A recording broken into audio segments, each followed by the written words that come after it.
Graines de business, l'émission radio hebdomadaire sur l'entrepreneuriat à Taïwan, présentée par Valentin Floquet sur le service français de Radio Taïwan International. Retrouvez toutes les informations de l'émission sur la page Facebook dédiée au même nom, Graines de business, mais aussi sur mon compte Twitter personnel, ValFR84, dans lequel je partage également des informations plus généralistes sur Taïwan et même beaucoup plus largement sur l'Asie.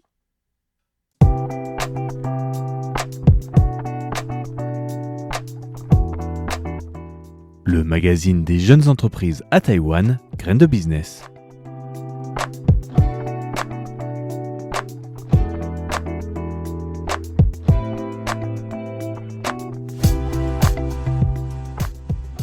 Bienvenue pour ce nouvel épisode de Graines de business. Vous êtes toujours en compagnie de Valentin Floquet. Merci d'écouter régulièrement l'émission et à ceux qui découvriraient cette émission, nous parlons ici d'entrepreneuriat, de start-up et cette semaine, nous continuons avec un nouvel entrepreneur. Il s'agit de Grant Lee et de sa société et start-up Tripool qui, d'ailleurs, on le verra un peu plus tard dans son témoignage, qu'il n'a pas commencé seul et avec qui il a des co-fondateurs, comme on dit dans le jargon. Et donc cette semaine, Tripool, c'est un projet dont on n'a pas encore trop parlé en termes de thématique, puisqu'il s'agit de taxis touristiques. Ils se définissent eux-mêmes chez Tripool comme un transporteur de voyage de n'importe où à partout. Voilà, c'est un peu l'idée. Donc, peu importe d'où vous partez et où vous allez et où vous arrêtez entre les deux, ces taxis peuvent vous emmener et vous faire découvrir des endroits qui n'existent pas forcément dans les guides touristiques, car trop loin d'accès, ou alors qui existent dans ces guides touristiques, mais qui vous demanderaient 2-3 jours de voyage en transport en commun et qui sont désormais disponibles à quelques heures en voiture. Alors cette semaine, on va découvrir un petit peu tout le périple de Grant Lee dans sa démarche entrepreneuriale, depuis ses études en Italie où ils ont vu que malgré la difficulté d'accès et le manque de logistique, les gens continuaient de se rendre en Italie. Et cela lui a permis quand même de réaliser que Taïwan avait des problèmes logistiques, d'autres problèmes de transport, etc. Mais que ce n'était pas forcément le problème qui faisait que les gens ne venaient pas à Taïwan. C'était aussi la première raison, c'était que Taïwan n'était pas forcément accessible. À l'époque, les touristes étrangers venaient 3 à 5 jours, voire même une semaine. Ils avaient besoin d'aller dans des endroits plus difficiles d'accès, plus pénibles à atteindre en transport en commun. Donc, pour les touristes étrangers, le premier choix, qui était aussi le plus pratique et le plus simple, était de louer les services d'une voiture avec chauffeur. C'était vraiment la plus simple des solutions pour eux, puisqu'ils ne connaissent ni le comportement routier des Taïwanais, ni les routes. Ensuite, en deuxième option seulement, ils choisiront de louer un véhicule qu'ils conduiront eux-mêmes. C'est réellement d'après ce constat que Grant Lee a commencé son business à Taïwan. Mais avant cela, comment a-t-il vraiment voulu devenir entrepreneur? Quel a été le déclic pour lui? Comme souvent dans nos émissions, on explique qu'il y a souvent deux manières principales de devenir entrepreneur. La première, c'est lié à un état d'esprit, un comportement, une éducation parfois. Vraiment quelque chose qu'on a en nous. On a envie d'être entrepreneur, on le devient, on a eu des modèles d'entrepreneurs dans notre vie et donc on a plus cette tendance à vouloir faire les choses par soi-même. Ça, c'est la première solution. Et la deuxième, c'est d'avoir un projet. Quelque chose de très spécial qu'on ne trouve nulle part ailleurs. Et donc, Grant Lee est plutôt de cette deuxième catégorie-là, même si on sent que son projet est venu avec l'envie de vouloir faire quelque chose à Taïwan dans le milieu du tourisme. Et c'est cet acheminement qu'explique Grant Lee ici. C'est vraiment en trouvant une opportunité que je suis devenu entrepreneur. Pendant mes études, je suis parti en Italie étudier et j'ai commencé à comparer l'environnement du tourisme entre Taïwan et l'Italie. Là-bas, ils ne parlent pas non plus anglais. Les transports ne sont pas non plus pratiques du tout et les lieux touristiques sont aussi très dispersés. Par conséquent, visiter l'Italie semble plus compliqué qu'à Taïwan. Mais apparemment, cela n'arrête pas les touristes de se rendre en Italie. En rentrant à Taïwan, j'ai d'abord essayé de voir avec les groupes de professionnels du tourisme si on pouvait travailler sur quelque chose. J'ai commencé par essayer de comprendre ce qui manquait aux agences touristiques taïwanaises pour attirer plus facilement les touristes étrangers. Rappelons que Taïwan venait de passer la barre des 5 millions de visiteurs par an. Même les touristes chinois n'étaient pas encore si nombreux. Donc, la première contribution que j'ai voulu apporter était tout simplement de présenter les qualités de Taïwan aux touristes étrangers. Dans cette optique, j'ai commencé à prendre des photos et à écrire du contenu en anglais. Mon projet était de faire en sorte que les étrangers qui viennent à Taïwan ne restent pas qu'à Ximending ou au marché de nuit de Xuling. J'ai donc commencé par présenter des lieux situés plus sur le centre de Taïwan et ça a marché. J'ai eu pas mal de personnes qui regardaient mes articles et commentaient en disant qu'ils aimeraient bien s'y rendre, mais qu'ils n'ont pas trouvé de moyens pratiques d'y aller. Alors on s'est dit que peut-être il y avait un service à fournir avec cette demande. Ce service, c'était le tourisme accompagné par véhicule et on a décidé de le lancer. Ça a commencé en 2012-2013 et on n'a fait que ce service jusqu'en 2016.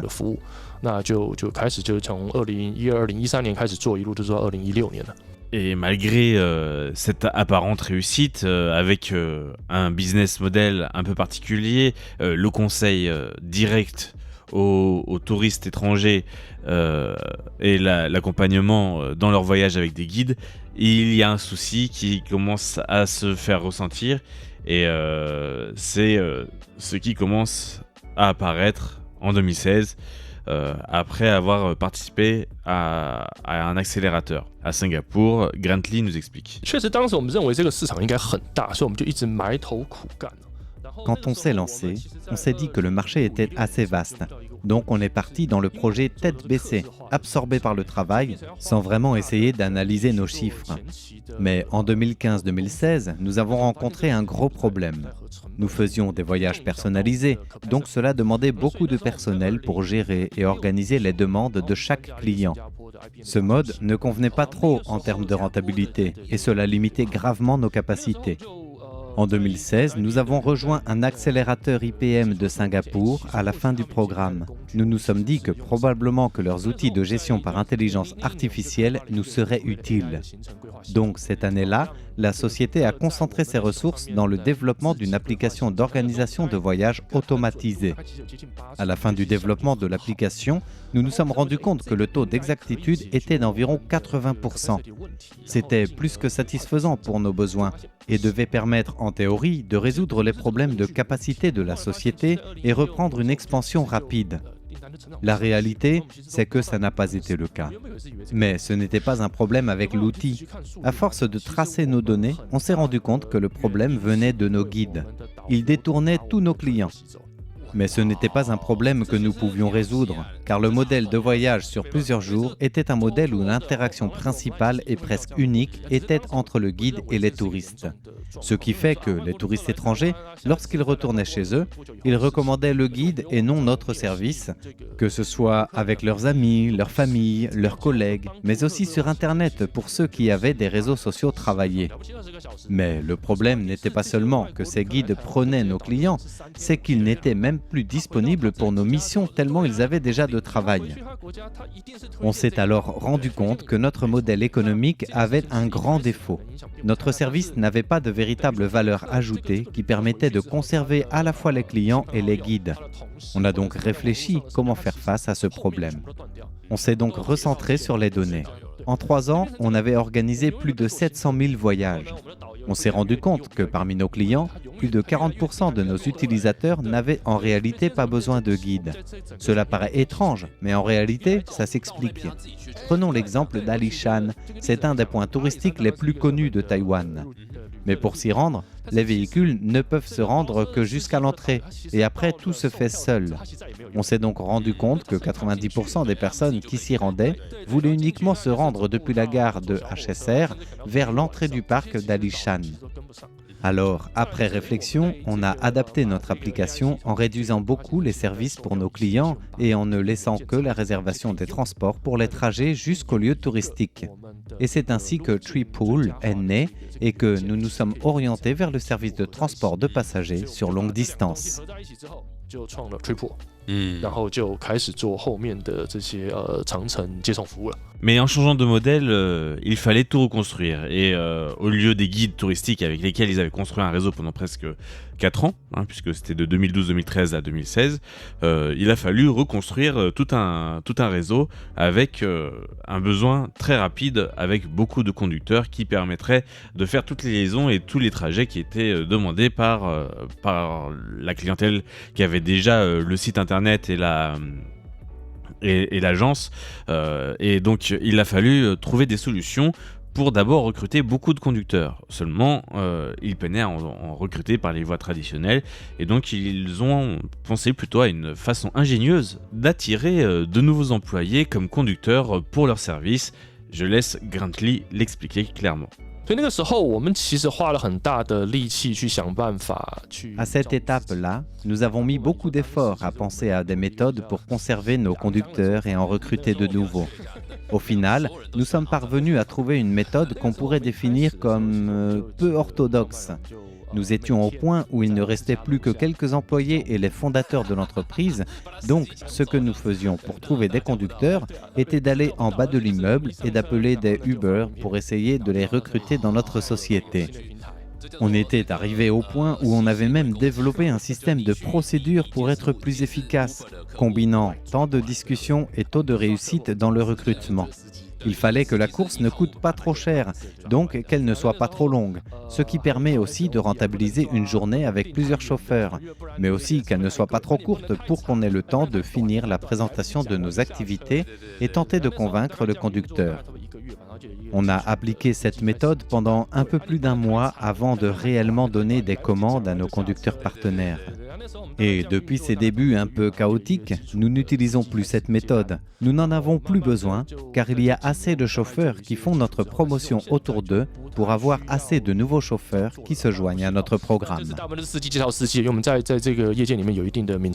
Donc voilà comment l'histoire a commencé. Tripool au final est né en 2018, c'est-à-dire 2 ans après toute cette recherche, quelques mois de recherche des conducteurs, la mise en place de tout le système, la mise en place aussi du site internet avec le service exact comme il est aujourd'hui, et en 2 langues, en anglais et en mandarin. Et la fin de l'histoire au final, et la suite de l'histoire, c'est 2020, le début du Covid, l'interruption des voyageurs étrangers et le besoin de se tourner vers le marché local. Donc désormais, avec la réouverture depuis 2022 de Taïwan aux voyageurs étrangers, ça leur fait donc 2 marchés, 2 types de clientèle, les voyageurs étrangers, mais aussi les Taïwanais qui ont besoin de se déplacer à Taïwan sur des distances particulières et souvent dans des petits voyages qui n'ont pas forcément des véhicules adaptés. C'est pour ça que la flotte aussi de véhicules s'est un peu adaptée aux besoins du marché local à Taïwan, et c'est un nouveau marché qu'a réussi à acquérir Tripool,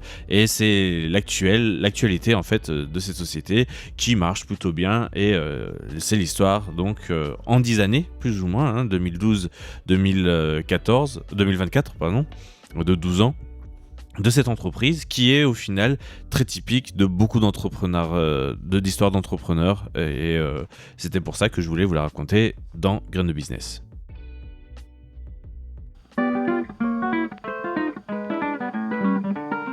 Voilà donc la conclusion de Tripool. Merci d'avoir suivi Graines de Business. J'espère que les anecdotes de Grantley vous auront éclairé sur toutes ces aventures entrepreneuriales. La petite anecdote de Uber m'a bien amusé personnellement. J'espère que vous serez encore là la semaine prochaine pour un nouveau numéro de Graines de Business.